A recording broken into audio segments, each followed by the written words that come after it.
doing better isn't always easy.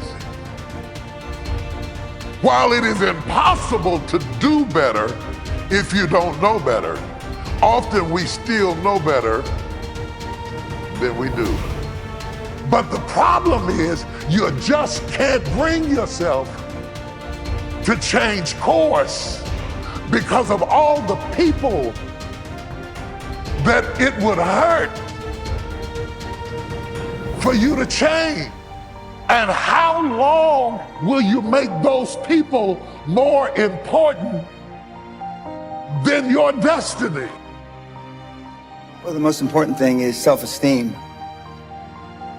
The people that we read about, the people that we admire, the Elon Musks, the Steve Jobs, the Warren Buffetts, etc., all have one thing in common. They have extremely high self-esteem. The truth is, you will never win in life by being someone you are not. You cannot ever live the life of your dreams by settling for someone else's idea of what you should be doing with your life. You will never, ever be happy if you change who you are to fit in with others. Until you accept and embrace who you are destined to live a life at only a mere fraction of your potential. It is simply impossible to be genuinely happy when you are not genuinely yourself. You must be yourself if you want to experience your true purpose in life. Do you understand yourself and what you're trying to achieve? Are you in a place where you actually started the process of not worrying about what your parents or your friends or your spouse thinks about you? 87% of everybody that walks the face of the earth, 7.65 billion people, are unhappy. Don't you understand? Don't you get it? You think Elon Musk wants to fit in? We know the answer is no, right? You want to fit in because you had poor role models at home. Most everybody in this room is a pleaser. You've been trained, keep your head down, don't embarrass yourself, don't embarrass the family, don't say things that may not happen. And I do just the opposite. I tell you to set goals beyond your lifetime. I tell you to set goals as soon as humanly possible. If you want to change, don't expect your life to stay the same. Expect it to get harder. Expect it to actually get really, really tough. Tougher than you can even imagine right now. And this is where you can move past the boundaries that used to hold you back. Used to hold you by the neck. Now you can move towards the fulfillment that's your future. And this, you see, this is where you can finally feel the satisfaction of your work. This is when you finally get to feel that success. Now is the time for you to step up, stand out, and become the person you need to become.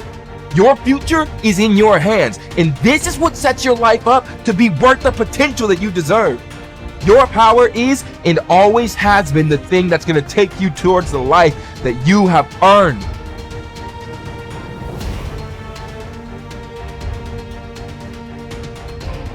Rule 1 is stand up straight with your shoulders back, and it's about a general attitude towards life. So hierarchies are very stable features of life in general, and certainly of human life. And wherever you have any system of values, you have a hierarchy, because a system of values implies that one thing is better than another. If you have a situation where one thing is better than another, then some people are better at doing it than others, and you get a hierarchy. To stand up straight with your shoulders back is a literal injunction, but also a metaphorical injunction, because what you do when you stand up like that is you kind of expose the vulnerable surfaces of your body. It's an act of courage. It's an act of taking on the voluntary responsibility of contending with hierarchical organization and uncertainty. And it's a good physical manifestation of the moral courage that's necessary to live life properly. And it's something that leaders naturally embody. And that's true not only of human beings, by the way, it's also true of animals all the way down the biological chain. So the more successful creatures, let's say, are also those who comport themselves in an upright manner. And, you know, even in our common language, to be upright is not only something that we think about physically, but also morally, right? To be an upright person is to tell the truth and to act forthrightly and to do what you say you're going to do and all of those things. So that's all of a piece. And so that's rule 1. Rule 2, which is treat yourself like you're someone responsible for helping. That's an extension of rule 1 in some sense. The idea would be that, you know, people are often ashamed and embarrassed and anxious because of their insufficiencies and failures and the incomplete nature of their characters and all the things they don't know and all of that.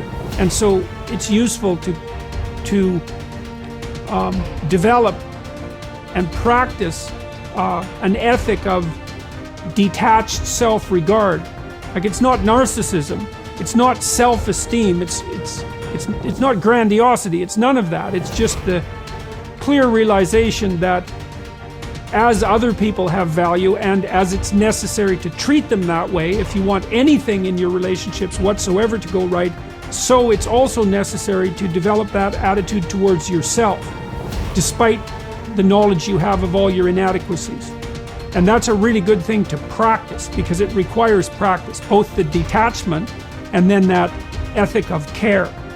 So, and then rule 7, which is do what is meaningful rather than what is expedient, that speaks to at what level of analysis you should be operating when you're deciding how to act.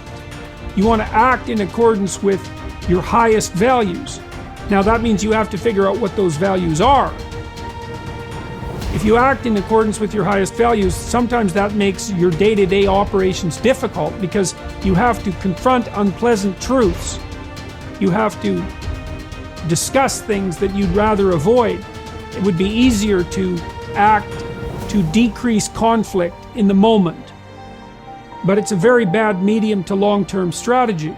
You have to engage in a certain amount of conflict, moment to moment, if you're going to say and do the things that are necessary in order to set things right in the medium to long term and for an increasingly large number of people. And that's also another guide to leadership, I would say. Nobody's journey is seamless or smooth. We all stumble, we all have setbacks. If things go wrong, you hit a dead end, as you will. It's just life's way of saying, time to change course. So ask every failure. This is what I do. Every failure, every crisis, every difficult time, I say, what is this here to teach me? And as soon as you get the lesson, you get to move on. If you really get the lesson, you pass and you don't have to repeat the class. If you don't get the lesson, it shows up wearing another pair of pants or skirt to give you some remedial work. And what I found is that difficulties come when you don't pay attention to life's whisper, because life always whispers to you first. And if you ignore the whisper, sooner or later, you'll get a scream. Whatever you resist persists, but if you ask the right question, not why is this happening, but what is this here to teach me? What is this here to teach me? It puts you in the place and space to get the lesson you need.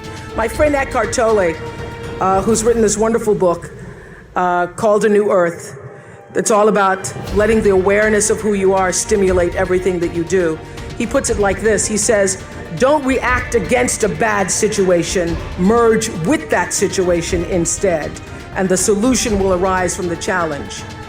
Because surrendering yourself doesn't mean giving up, it means acting with responsibility.